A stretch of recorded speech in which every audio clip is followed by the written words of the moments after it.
The private room sat at the back of a restaurant on the edge of Biltmore Village, string lights strung low over a long table. Glasses were already half empty from the first round of toasts. It was the night before my stepson's wedding. A year ago, my stepson told me some things just aren't worth the money anymore. Tonight, I was about to show him exactly what he still didn't know I owned. I stood near the server station in my one good sport coat, watching the room the way I've watched every room I've ever walked into since 1984. 30 people were in there. I only had eyes for one of them.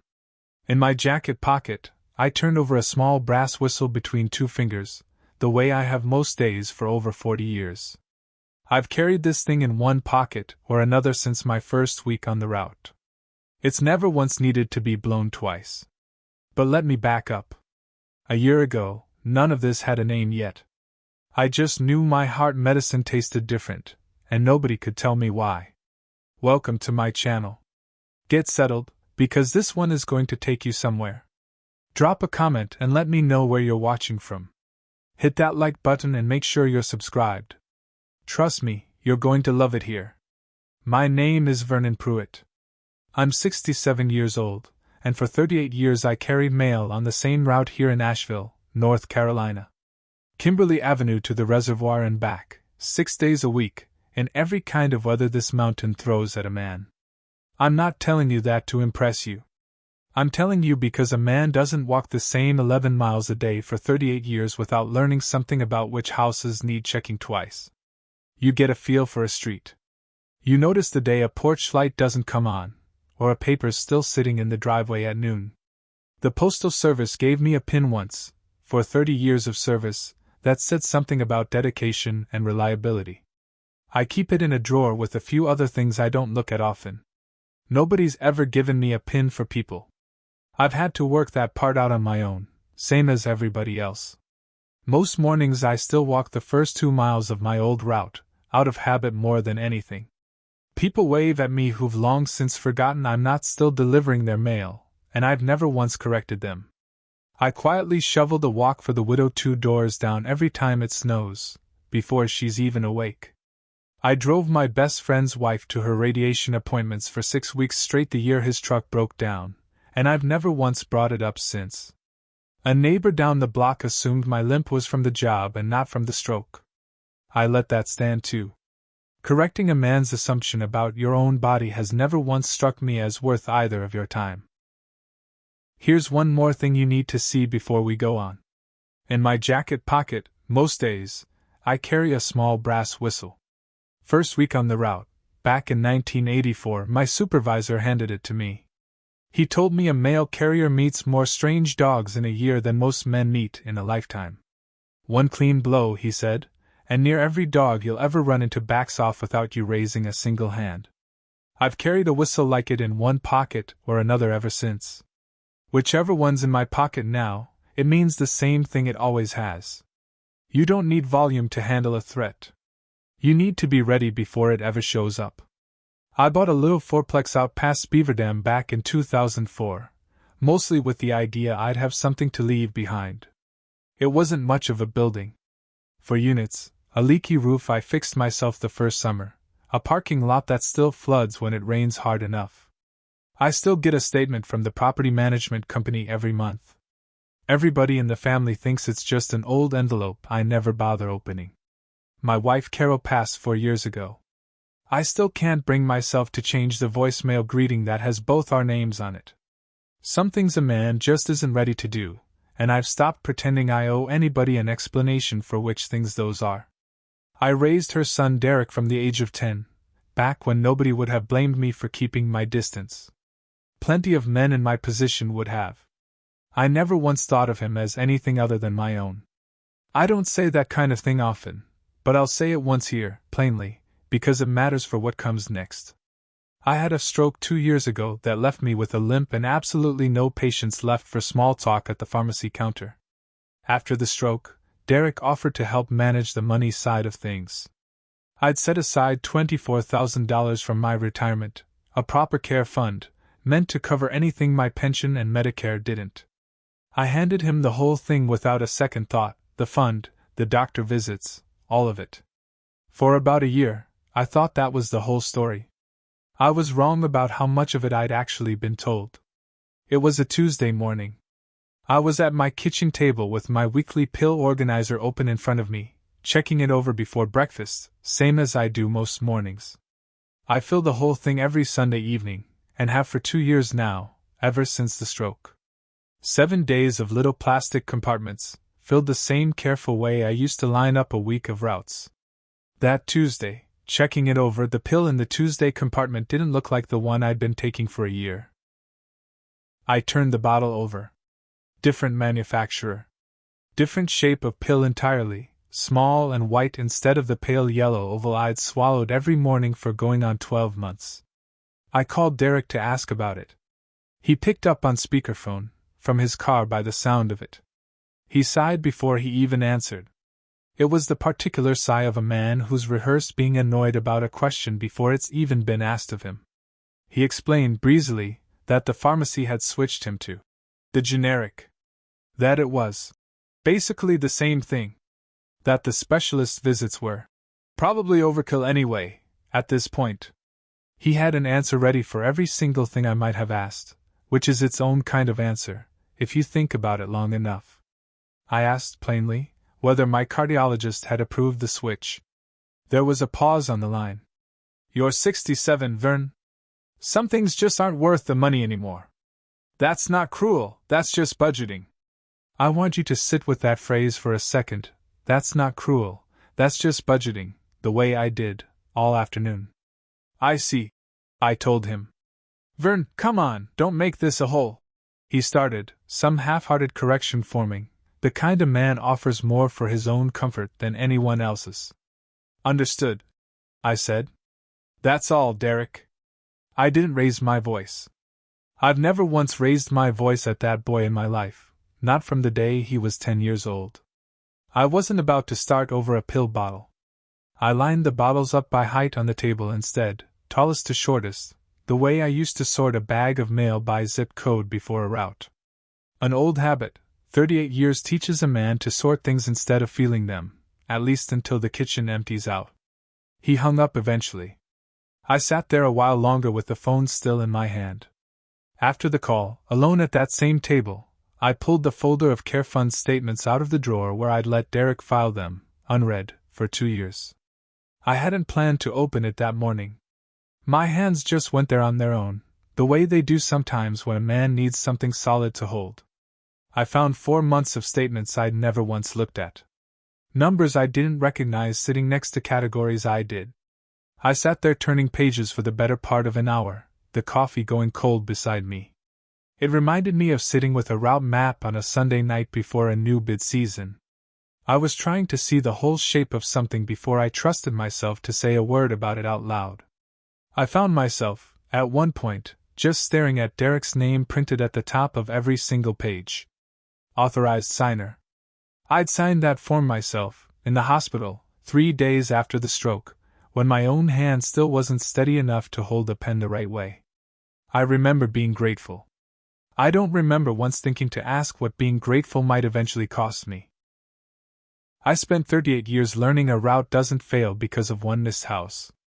It fails because a man stops checking the ones he's already decided don't matter anymore.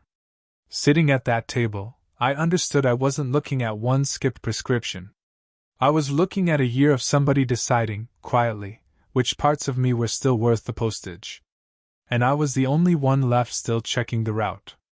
I sat with that thought a long while, the statements spread out in front of me, the house quiet the way it's been quiet for 4 years now. I didn't call Derek back that day. I didn't call anybody. I've never once made a decision worth keeping by rushing toward it, and I wasn't about to start over a phrase about budgeting. I put the statements back in the folder before I went to bed, in the same order I'd found them. I left the folder on the kitchen table instead of the drawer. It stayed there for 3 days, right where I'd see it every time I filled the coffee pot. Going through those same statements the next evening, with more attention than I'd usually give an old folder, I found something. A line item that had simply stopped appearing 5 months back. My home health aide. 12 hours a week, gone from the ledger, and nobody had ever once mentioned it to me.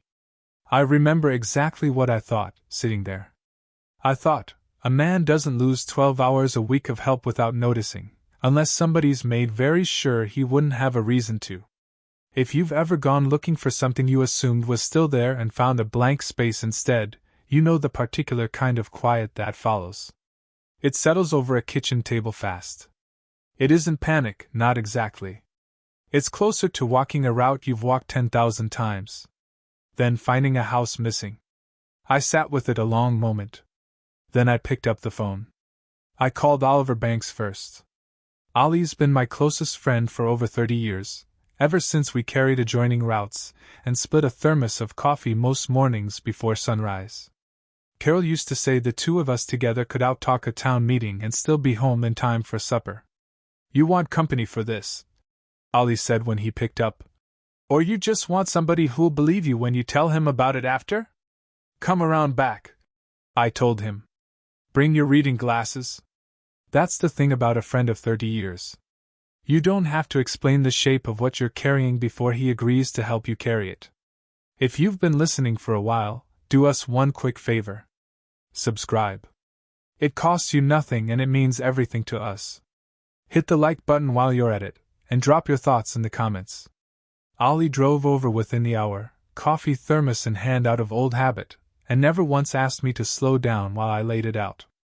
The pill switch. The missing 8 hours. 4 months of numbers I didn't recognize. Ollie listened the whole way through without interrupting. That's rarer in a friend than most people think. It's rarer still in a man whose daughter works hospital billing. He's never once needed to be asked twice to help a friend read something. We called her that same evening. She confirmed within a day what I'd already half suspected. My cardiologist, Dr. Naomi Ferris, had no record of ever approving a switch to a generic medication. No call logged. No note in the chart. Whatever Derek had told the pharmacy, it hadn't come from her office. Ollie sat with me a good while after that call ended. He didn't say much. He's not a man who fills a silence just because it's there. At one point he got up, poured us both more coffee either of us needed, and said the only thing he said all evening that stuck with me. You raised that boy the same as if he came out of you, Vern. That's what makes this the kind of thing that takes a minute to sit with right. I called Denise Okafor a few days later, the property manager who's run my fourplex out past Beaverdam since 2004. I've known Denise longer than I've known most of my own relatives at this point. She was barely 30 when she took the property on. She's never once given me a reason to look for anybody else. I called her about something unrelated at first, routine year-end paperwork, nothing more. Almost as an aside, near the end of the call, she mentioned the Unit 4 tenants had renewed their lease again that spring. Nice young couple, she said. Always pay on time. I asked carefully who exactly the Unit 4 tenants were. There was a pause on Denise's end.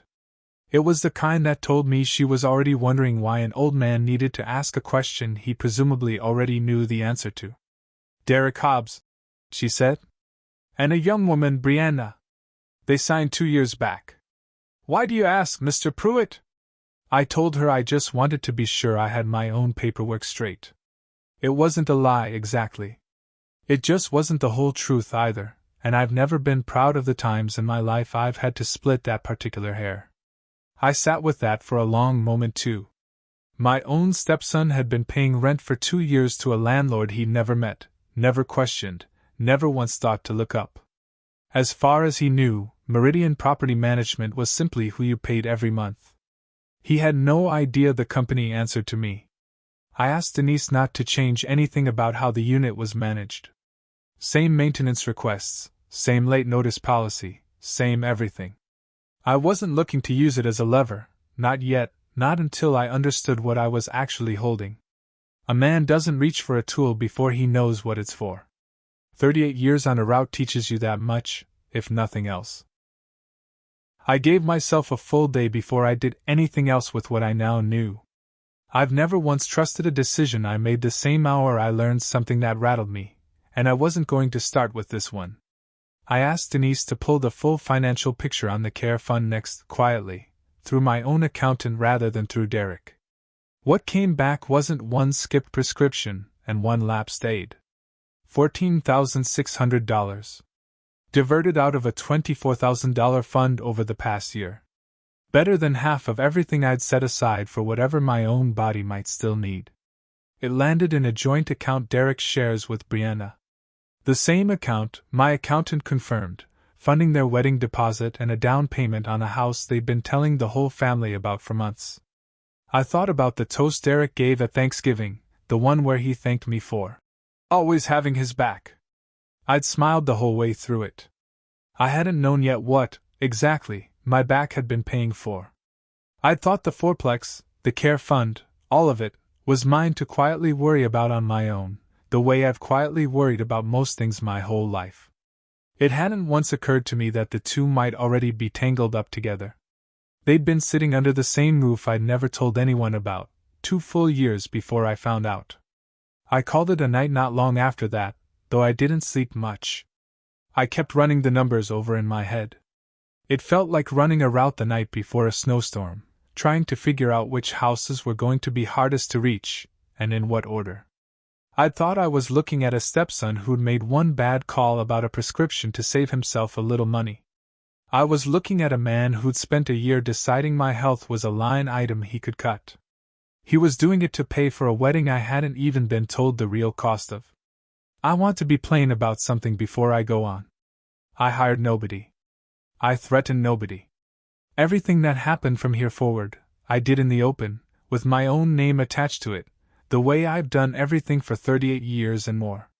I asked Dr. Ferris for exactly one thing.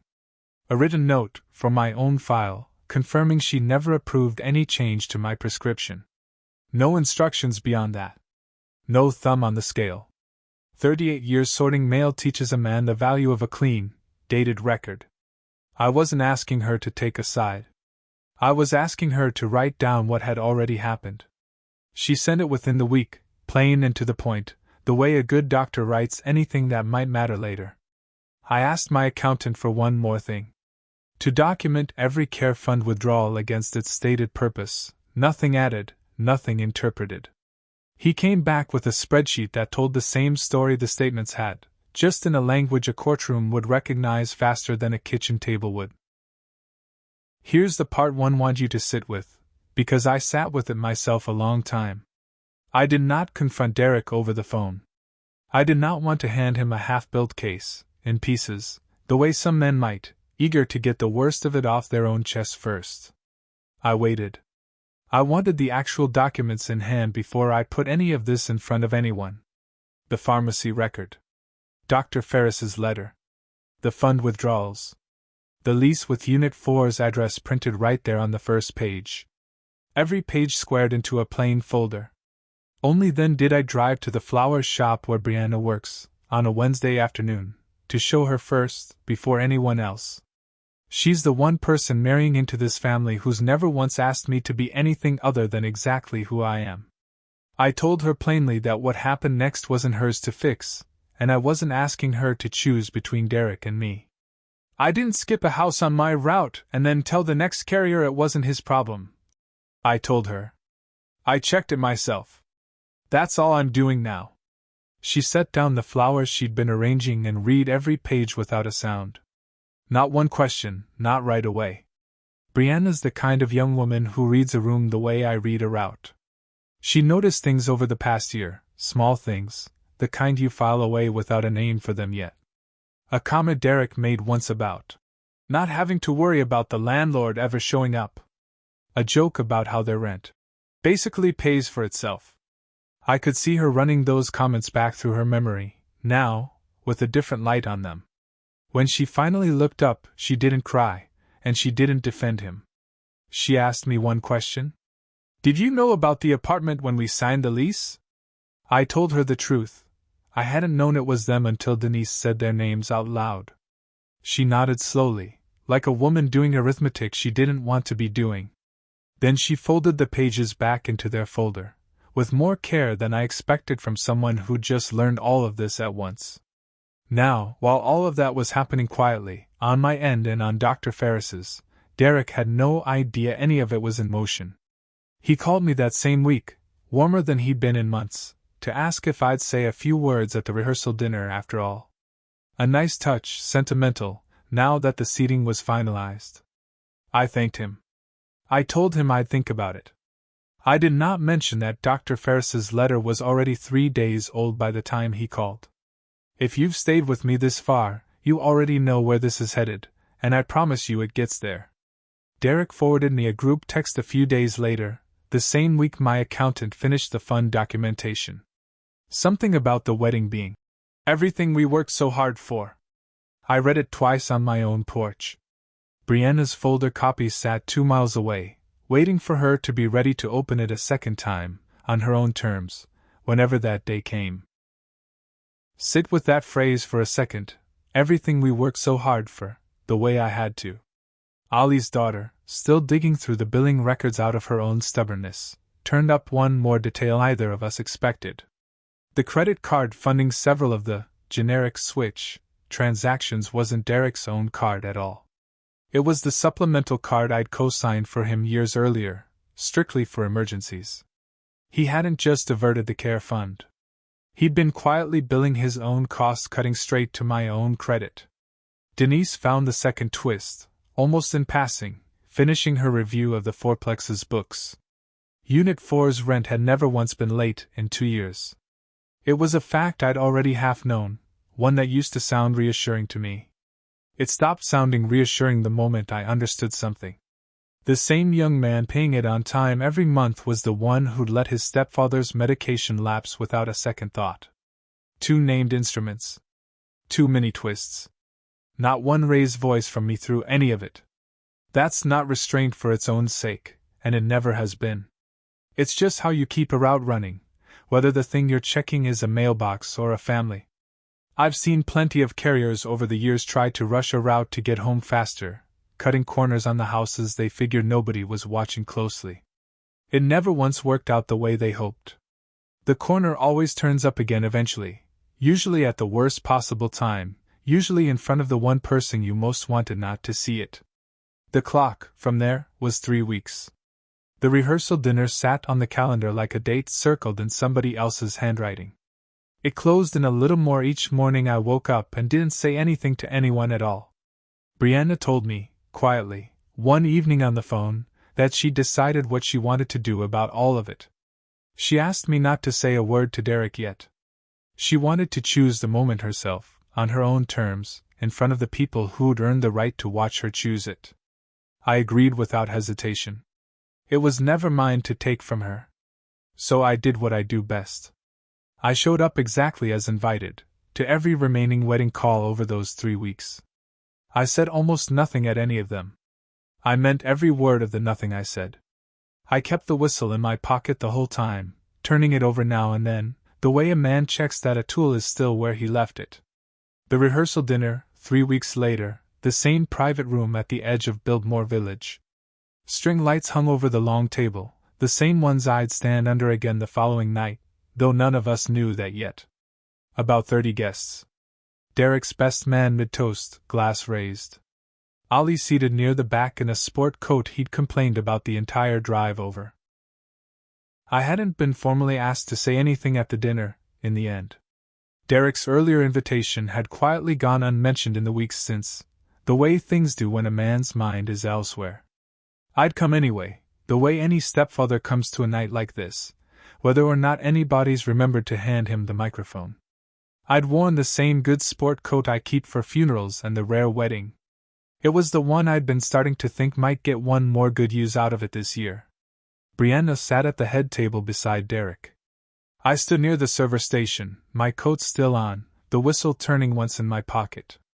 Derek rose to thank everyone, a little after his best man sat down. He was already 2 sentences into a line about how none of this would have been possible without the people who'd had their backs this whole year. Brianna stood first, before his toast could finish. She didn't raise her voice. She asked, evenly, whether he'd like to tell everyone whose building they'd been living in for 2 years. Derek looked at her the way a man looks at a word he doesn't recognize in his own language. "Whose building?" he said, half a laugh still in his voice, the kind that hasn't caught up yet to what's actually happening. Babe, what are you talking about? Brianna didn't answer him directly. She looked instead toward the server station, toward me, just for a second, the way you'd glance at somebody to confirm you're standing where you said you'd stand. His phone buzzed on the table in front of him at almost that exact moment. The supplemental card, the one I'd co-signed, had just been cancelled that afternoon by the bank at my written request. I want to be honest with you about the timing, because it matters. I didn't arrange the moment itself. I couldn't have, even if I'd wanted to. It landed exactly when it landed, because that's how fast a bank processes a co-signer's request. Not 1 minute faster. He looked down at his phone. Then up at Brianna. Then back down again, the way a man checks a reading twice, hoping the second look contradicts the first. Brianna slid a folder across the table to him. Dr. Ferris's letter was inside it, along with the fund statements and the lease with the LLC's real ownership disclosed on the last page. She asked him, gently, to just read it. The room had gone quiet enough by then that I could hear the ice settling in somebody's water glass 3 seats down. Derek opened it. He didn't say anything for a moment. I watched him find the same line I'd found at my own kitchen table 3 weeks earlier. I watched it land on him the way it had landed on me. Except he had 30 witnesses, and I'd only had a folder and an empty house.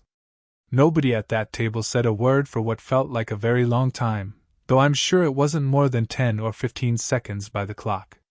I watched Derek's best man quietly set his own glass down without drinking from it. I watched an aunt I'd barely recognized reach for her husband's hand under the table. 100 conversations happen in a silence like that one, and not a single one of them out loud. I stepped forward from the server station only long enough to say 3 things. I said them quietly.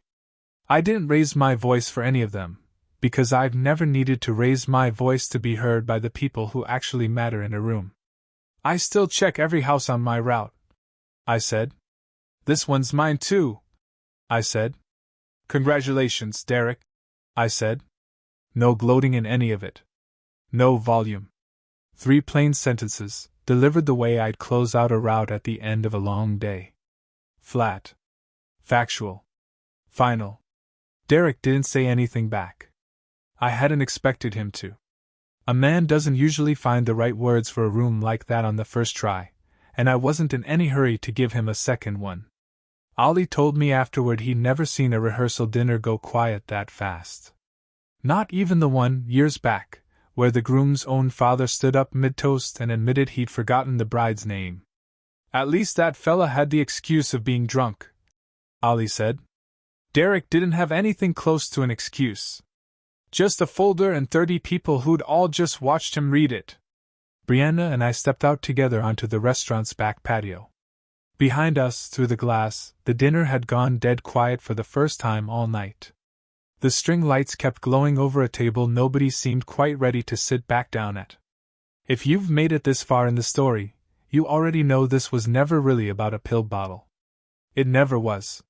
Here's how it actually shook out, in the days and weeks after that dinner. The wedding went forward the next day, exactly as planned. That was Brianna's decision to make, not mine, and I've never once second-guessed it. I stood up when the officiant asked if anyone objected, same as always, and said nothing, same as always. That's not what that moment in a ceremony is for, and I've never once mistaken it for one. Derek lost the supplemental credit card I'd co-signed, cancelled that same afternoon, and never reinstated. I quietly stopped the monthly transfers I'd been sending him on top of the care fund for over a year. I'd sent them out of simple love, without ever once telling him they existed. He only learned about them at all when the first one didn't arrive. The unit for lease came up for renewal 3 weeks after the dinner. I declined to renew it, through Denise, the same way I'd decline any tenant who could no longer be trusted with the terms he'd agreed to. Derek and Brianna moved into a smaller place across town on their own, at market rate, from a landlord who never once pretended to be anyone he wasn't. 27 missed calls, across 4 days, from Derek's phone. I didn't return a single one that week. Ollie asked me once if I felt bad about that. I told him a man doesn't owe an apology for a phone call to a stepson who spent a year deciding his health wasn't worth answering for. I want to say the numbers plainly, side by side, because that's the only way they mean anything. Derek diverted $14,600 out of my care fund, telling himself the whole time it was just budgeting. Losing my trust cost him a credit card he'd relied on for years. A standing gift he never even knew he had. A lease from a landlord who never once raised his rent out of spite. $14,600 against all of that. He thought he was saving money. He was just spending trust he didn't know he had, and trust doesn't come back at the same exchange rate it left at. The following Saturday, I helped Brianna set up her half of their new apartment. Her own name on the lease this time. Her own building. Nothing about her future contingent on a company she'd never even heard of until 3 weeks earlier. Derek helped too, mostly in silence, carrying boxes up 2 flights of stairs without once complaining about the lack of an elevator. We didn't talk much, him and me, that whole afternoon. There wasn't much yet worth saying. But he held the door for me on the last trip, the way his mother raised him to, and I told him thank you, and meant it. Before I left that afternoon, I set the whistle down on her kitchen counter. 40-some years old, the brass gone dull in one spot from 1,000 different pockets. It's never once needed to be blown twice, I told her.